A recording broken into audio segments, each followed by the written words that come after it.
Hi, I'm Stephanie Check, certified personal trainer and corrective exercise specialist. Today I'm going to do a little tutorial on foam rolling. You've maybe heard of it, tried it, seen it recently in fitness blogs and videos. It's something that I've been doing for quite a couple of years now, and I find it to be immensely helpful in my daily fitness routines, and sort of a maintenance and prevention effort to help with preventing injuries and just feeling good all around. So there's different types of foam rollers. I'm holding a travel foam roller. It's pretty dense. It's smaller and it has a good amount of density to it. So when you sit on it, you'll feel it pretty good. There's sort of beginning foam rollers. This is one of those. It's a little bit softer. It would be harder than the pool noodle material ones, but pretty soft still. A good place to start if you've not foam rolled. This is the one I'm going to use today. It's my favorite one. I'll tell you about that one in a second, and I'll link up to it. And then they also have these sort of indented ones with ridges and little bubbles to it. I used to not like these at all, but now I can see why some people really enjoy the ridges on it. So it's a little bit of trial and error to find the foam roller that's right for you, but I'll link up to the ones that we recommend. The travel one's great just to throw in your bag, and then like I said, this little 24-inch one is my favorite one. So I'm gonna come on down to the ground and I'm gonna talk a little bit about why we foam roll. So it's good to know why we're doing what we're doing. The body is obviously complicated, but there's a layer of tissue called fascia, and fascia surrounds everything, including organs. But what we're doing with the roller is we are releasing adhesions that form in the fascia that's underneath the skin, above the muscles. The little adhesions that form there, they would look like a little X, a little crisscross X. And when we don't do anything to them, is when we start to create in our fascia a web, and a web that is going to contribute to rigidity in the muscles, lack of flexibility and compliancy, inability to stretch it. So we want to avoid having that complicated web of adhesions, so that our muscles can stay supple, we can stay flexible. They have more compliancy to them and less rigidity. So it's important to foam roll, it's important to stretch, and it's better to foam roll first and then stretch. So a little bit about why we do it, and it helps, over time, if we leave these webs unchecked, these little adhesion webs, it will create the increased likelihood of injury, which of course none of us want to have injuries as we're playing our sports or just doing day-to-day activities. So it's important to foam roll. How often? I like every day. If you can, before your workouts, before you start your day, it's a great little way to get going. So today we're going to do a total body foam roll from head to toe, and I'll try to give you more information as we go. So I'll give you sort of an angled side view here. So I'm sitting on my foam roller. I get myself rolled out. I like to start by releasing the little air pockets between the skin and the fascia and the muscles by rolling from middle of the back to the upper shoulders. So this is how you do it for just a few seconds here, releasing the air pockets. You might feel some little pops. It's a great feeling. And then we'll start working from C-spine, the neck, all the way down to the heels. So I call these field goal arms. You just sort of rest your arms around the roller, and then you're gonna look to the right and look to the left, just turning side to side here. Little release at the base of the skull, the occipital area. It feels really nice. You can do some little chin tucks and extensions. Probably can't see much on the screen right now, but I'm just sort of moving my neck around, my head around. And then after a few iterations of that, I pick my butt up, support my head, and then I'm gonna rest the roller across the scapulae, which are the big bones that stick out in the upper back. shoulder blades, and then rest your butt. And then from here, we're gonna do some dragging. So side to side, elbow toward your legs as you drag. And then you'll extend over the roller, just let the head fall to the back, supporting it. Take some deep breaths. Keep your elbows open wide, good stretch through the pecs.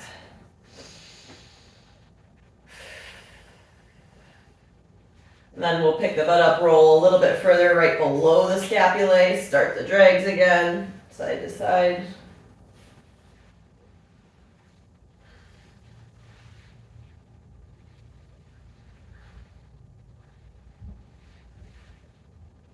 And then resting in the middle, relax around the roller, extend over it. This will feel deeper, go slower here, hold on to it.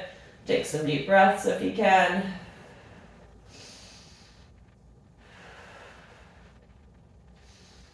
And carefully lifting out of it. Now we're going to shift our weight over to the left side. So you sort of lift your butt and shift over. We're rolling from right under the armpits to the bottom of the rib cage. This is primarily working out the lats, the large muscle groups in the back, and the fascia between the lats and the skin. And then shift to the right. Same thing, from right under the armpit to the bottom of the rib cage. It's normal to have a side that can be tighter or feel more pain than the other side.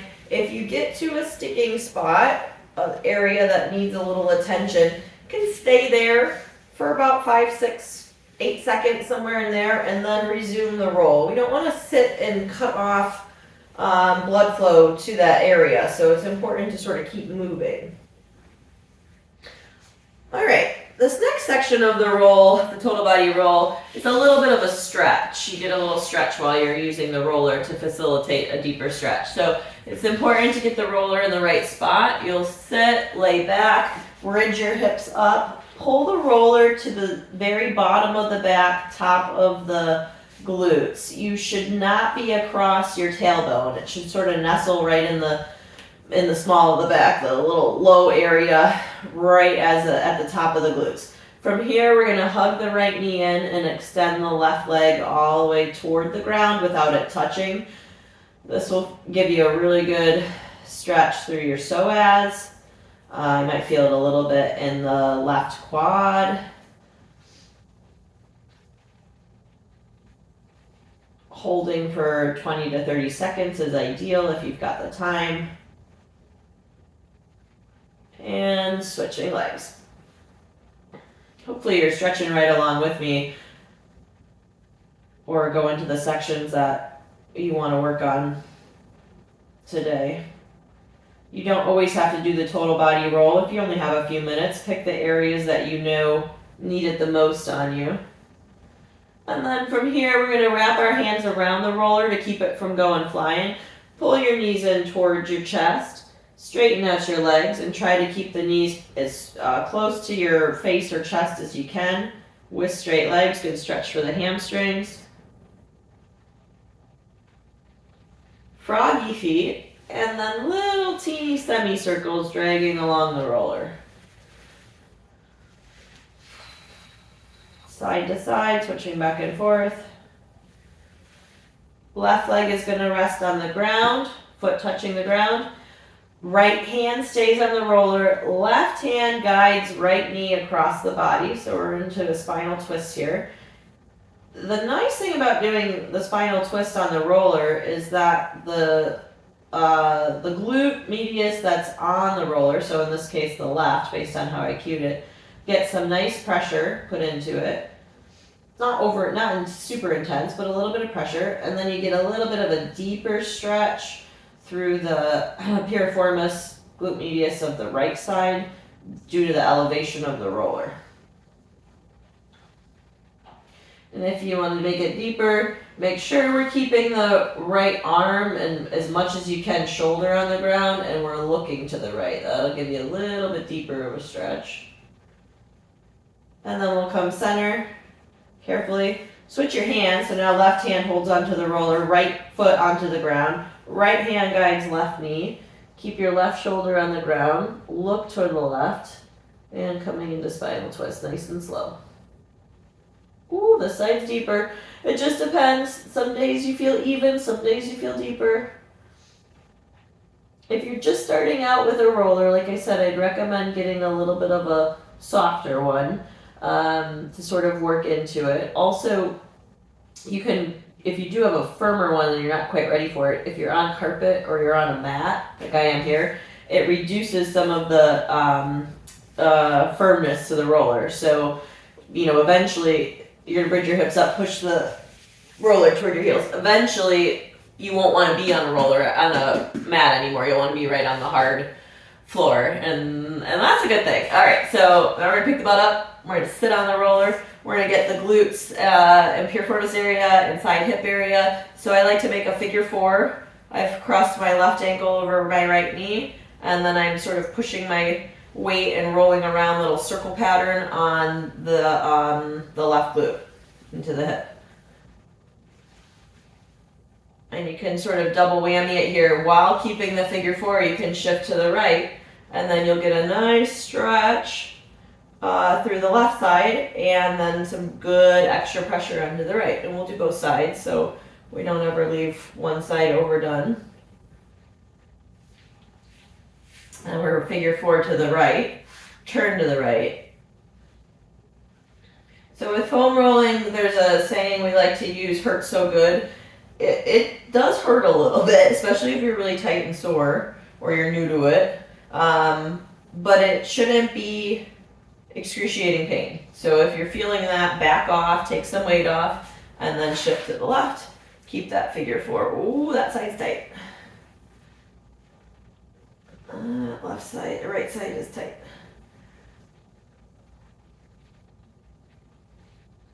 Okay, so now we're working our way down. We're going to be on the legs next. I like to do one leg at a time. It, especially if your wrists get tired, it gives you the opportunity to use your supporting leg to help hold your weight up. So left leg, right leg out to the side of the roller. So the end of the roller should be between your legs, so you can have the ability to push your weight up and stay on the roller and have your right leg do the supporting here. I like to rotate the thigh. So inner thigh, center hamstring, and then rotate open for outer.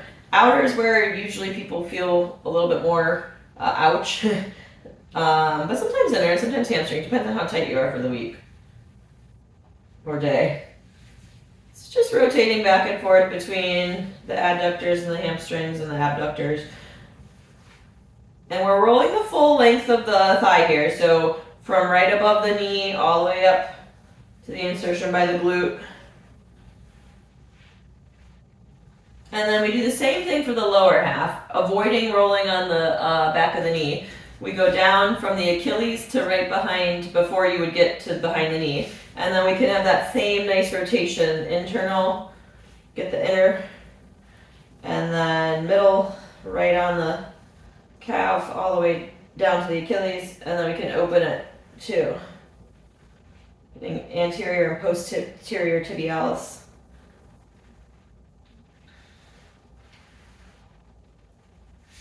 So we'll have the same effort now coming over for the right side. Scooch the roller so the end is in the middle of the legs, and then we start the roll, inner, center,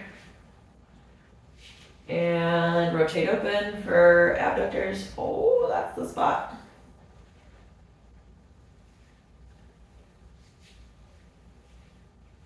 Just rotating all the positions.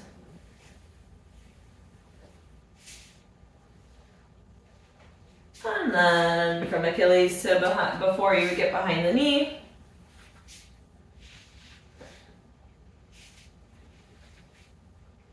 So I use this little foam rolling routine every day, sometimes twice a day, depending on my day. It makes all the difference for having a more flexible, mobile body. I think if you're not foam rolling yet, you will love it when you get started. It is a hurt so good, like I said, but it's worth it. So the last part of our foam roll for the day is the front of the thighs, the quads. So what we're gonna do is have the roller in front of your knees and then walk your hands out, land any part of the thigh on the roller, and then from here go down into a low plank on the elbows, and then we're gonna roll forward and backward.